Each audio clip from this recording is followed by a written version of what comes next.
کر دیا جائے۔ میرے بھائیو، فرعون نے اس بدبخت نے اس مشورے پر عمل کرنے کے لیے شہر کے مختلف مقامات پر اپنے لشکروں کو بھیجا، جس کا کام صرف یہ تھا کہ وہ بچوں کو قتل کیا کرتا تھا۔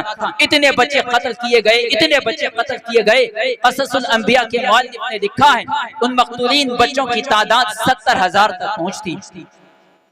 میرے بھائیوں، 70,000 بچوں کو اس بدبخت نے قتل کروایا۔ اللہ رب العالمین نے بڑی خوبصورتی کے ساتھ اس واقعے کا تذکرہ قرآن کریم کے اندر کیا ہے۔ فرماتے ہیں ان فرعون علا فی الارض وجعل اہلها شیعا یستضعف طائفة منهم یذبح ابناءهم ویستحیی نساءهم انه کان من المفسدین۔ اللہ تعالیٰ فرماتے ہیں فرعون مصر کی سرزمین میں بہت بڑھ چڑھ گیا تھا۔ اس نے لوگوں کو مختلف جماعتوں میں تقسیم کر رکھا تھا اور ایک جماعت کے زور کو پوری طرح سے گھٹا رکھا تھا اور اس جماعت کے بیٹوں کو قتل کرواتا اور اس کی بچیوں کو زندہ چھوڑتا تھا۔ اللہ تعالیٰ فرماتے ہیں انہو کان من المفسدین، یقیناً وہ بڑا مفسد اور ظالم شخص تھا۔ فرعون نے مکمل طور پر اس بات سے بچنے کی پوری کوشش کی کہ کہیں ایسا بچہ پیدا نہ ہو جائے جو اس کی سلطنت کے لیے اور اس کی بادشاہت کے لیے خطرے کا باعث ہو۔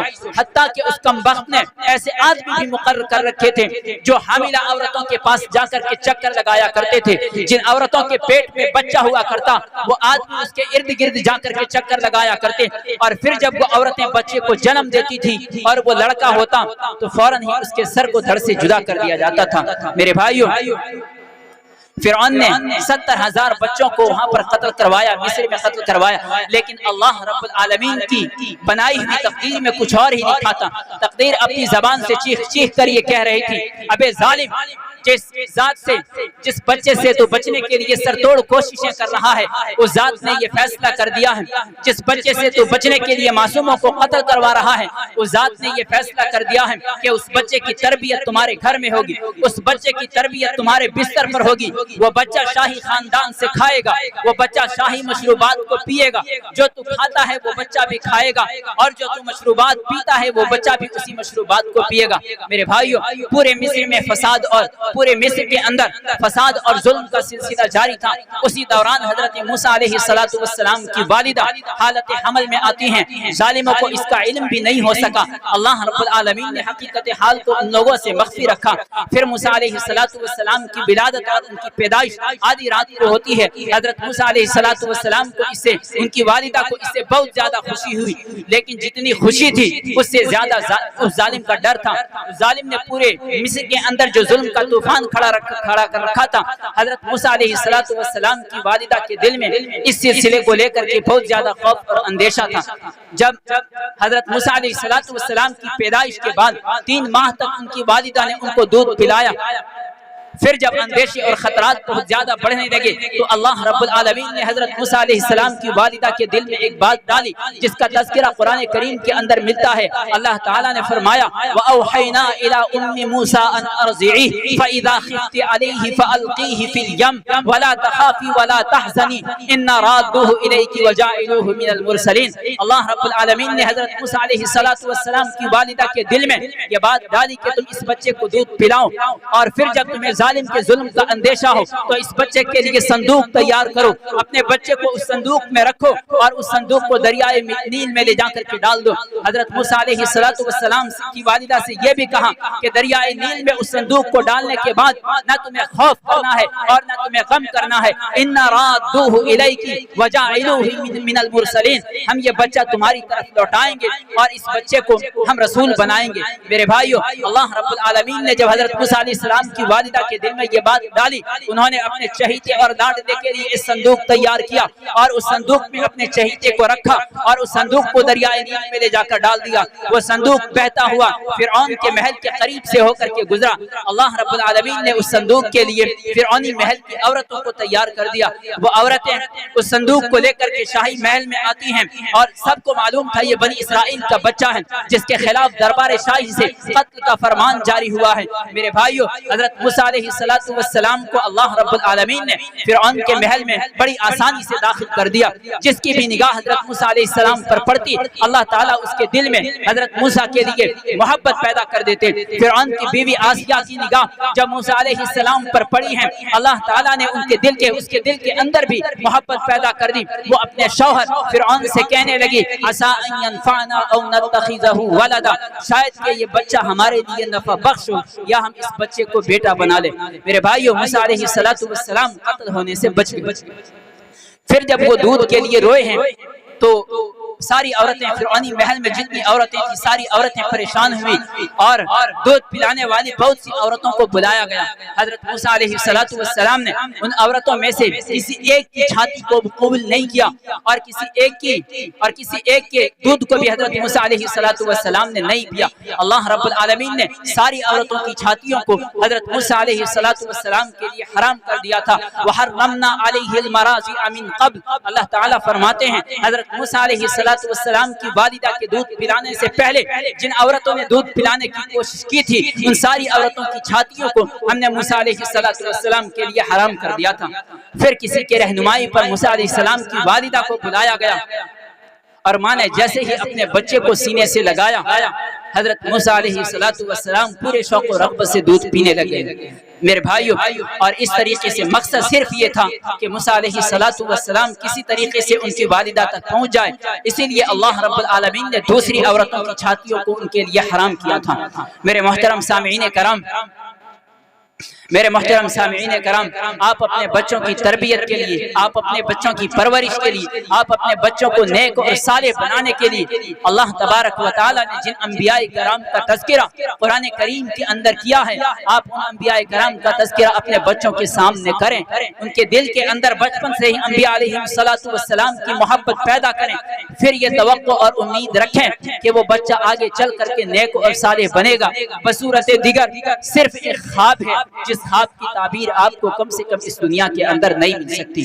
میرے بھائیو، اسی طریقے سے جناب محمد رسول اللہ صلی اللہ علیہ وسلم کا تذکرہ بھی اللہ رب العالمین نے قرآن کریم کے اندر کیا ہے. آپ کو معلوم ہے، ہم سب کو معلوم ہے کہ دنیا کے اندر ایک ایسا شخص ہے، دنیا کے اندر ایک ایسا وقت بھی آیا ہے جب کہ پوری دنیا تاریکی میں ڈوبی ہوئی تھی، پوری دنیا اندھیر پہ ڈوبی ہوئی تھی، اور پھر اللہ رب العالمین کی رحمت کاملہ جوش میں آئی اور جناب محمد رسول اللہ صلی اللہ علیہ وسلم کو اس دنیا کے اندر بھیجا گیا. میرے بھائیو، نبی علیہ السلام کے آنے سے پہلے اس دنیا کے اندر اللہ رب العالمین نے متعدد انبیاء کرام کو بھیجا، لیکن صرف خاص مدت تک کے لیے اور صرف خاص مخصوص قوم کے لیے ان انبیاء کرام کو بھیجا جاتا تھا. لیکن اللہ تبارک و تعالی نے جب نبی علیہ السلام کی باری آئی ہے اللہ رب العالمین نے زبان کے دوحل یہ اعلان فرمایا قرآن کریم کے اندر وما ارسلناک الا رحمتا للعالمین، اور اے نبی ہم نے آپ کو سارے جہانوں کے لیے رحمت بنا کر کے بھیجا ہے. میرے بھائیو، نبی علیہ السلام کے آنے سے پہلے اللہ رب العالمین نے متعدد انبیاء کرام کو بھیجا، اور ان تمام انبیاء علیہ السلام اور ان میں سے بہت سے انبیاء کرام ایسے ہیں جن کا تذکرہ اللہ رب العالمین نے قرآن کریم کے اندر کیا ہے. حضرت آدم علیہ السلام کا تذکرہ قرآن میں ملتا ہے، حضرت نوح علیہ السلام کا تذکرہ قرآن میں ملتا ہے، حضرت ہود علیہ السلام کا تذکرہ قرآن میں ملتا ہے، حضرت یوسف علیہ السلام کا تذکرہ قرآن میں ملتا ہے، حضرت ابراہیم علیہ السلام کا تذکرہ قرآن میں ملتا ہے، حضرت اسماعیل علیہ السلام کا تذکرہ قرآن میں ملتا ہے، حضرت ہود علیہ السلام کا تذکرہ قرآن میں ملتا ہے، حضرت لوط علیہ السلام کا تذکرہ قرآن میں ملتا ہے. ان تمام انبیاء کرام کے قصوں اور واقعات کو اللہ رب العالمین نے اس لیے بیان کیا ہے تاکہ ان سے حاصل ہونے والی عبرتوں اور ان سے حاصل ہونے والی نصیحتوں پر ہم اور آپ عمل کر سکیں، صرف اور صرف اس لیے تاکہ وہ قصے اور واقعات امت محمدیہ کے لیے زاد حیات اور مشعل راہ ثابت ہوں. میرے بھائیو، جس طریقے سے اللہ رب العالمین نے دیگر انبیاء کرام کا تذکرہ فرمایا ہے، اسی طریقے سے جناب محمد رسول اللہ صلی اللہ علیہ وسلم کے بچپن کا تذکرہ بھی اللہ رب العالمین نے قرآن کریم کے اندر کیا ہے. اگر تفصیل نہیں کیا لیکن بالاجمال ملتا ہے. میرے بھائیو، بالتفصیل جناب محمد رسول اللہ صلی اللہ علیہ وسلم کا تذکرہ نہ کرنے کے باوجود آپ کے بچپن کے سارے قصوں اور واقعات کو اللہ رب العالمین نے سینوں اور سفینوں میں پوری طرح سے محفوظ کر رکھا ہے. میرے نوجوان ساتھیوں، آپ بتائیں اپنے بچوں کو نبی علیہ السلام کے بچپن کا تذکرہ آپ اپنے بچوں کے سامنے کریں کہ نبی علیہ السلام کا بچپن کیسا تھا، جو ایک منفرد حیثیت کا حامل ہے، اس بچپن کا تذکرہ آپ اپنے بچوں کے سامنے کریں۔ آپ اپنے بچوں کو بتائیں نبی علیہ السلام کا مبارک نسب نامہ، نبی علیہ السلام کے خاندان کے بارے میں آپ اپنے بچوں کو بتائیں جو دنیا کے مقابلے میں ایسا ہے گویا کہ ستاروں کے بیچ کوئی چاند نکل آیا ہو۔ میرے بھائیو، آپ اپنے بچوں کے سامنے نبی علیہ السلام کی پیدائش کے وقت، نبی علیہ السلام کی ولادت کے وقت جو معجزات رونما ہوئے ہیں، جو واقعات دنیا کے اندر پیدا ہوئے ہیں، آپ ان واقعات اور ان معجزات کا تذکرہ اپنے بچوں کے سامنے کریں۔ نبی علیہ السلام کی پیدائش سے پہلے جو آپ کی والدہ سیدہ آمنہ کے ساتھ حالات اور واقعات پیش آئے ہیں، آپ ان حالات و واقعات کا تذکرہ اپنے بچوں کے سامنے کریں۔ میرے بھائیو، آپ اپنے بچوں کے سامنے نبی علیہ السلام کی خوبصورتی کا تذکرہ کریں کہ اللہ رب العالمین نے آپ کو کتنا حسین اور کتنا خوبصورت بنایا تھا۔ حضرت حسن شاعر رسول حضرت حسان بن ثابت فرماتے ہیں وَأَحْسَنَ مِنْكَ لَمْ تَرَ قَطُّ عَيْنِي وَأَجْمَلَ مِنْكَ لَمْ تَلِدِ النِّسَاءُ خُلِقْتَ مُبَرَّأً مِنْ كُلِّ عَيْبٍ كَأَنَّكَ خُلِقْتَ كَمَا تَشَاءُ۔ حضرت حسان بن ثابت فرماتے ہیں میری آنکھوں نے آپ سے زیادہ حسین شخص دنیا کے اندر نہیں دیکھا۔ شاعر رسول آپ کے چہرے کی روشنی کو، آپ کے چہرے کی جاذبیت کو، آپ کے چہرے کی کشش کو، آپ کے چہرے کے اندر نور کو شاعر رسول بیان کرتے ہیں۔ میرے بھائیو، نبی علیہ السلام کی خوبصورتی کے اندر ایسی خاصیت تھی، نبی علیہ السلام کی خوبصورتی میں، نبی علیہ السلام کے چہرے میں ایسی جاذبیت اور کشش تھی جس کی مثال دنیا کے اندر نہیں ملتی۔ اللہ رب العالمین نے جناب محمد رسول اللہ صلی اللہ علیہ وسلم سے زیادہ خوبصورت شخص دنیا کے اندر پیدا نہیں کیا۔ میرے بھائیو، شاعر رسول نہ صرف آپ کی جسمانی خوبصورتی کو بیان کرتا ہے بلکہ آپ کی روحانی عظمت و کمالات کا بھی معترف ہے، آپ کی روحانی عظمت کو بھی بیان کرتا ہے۔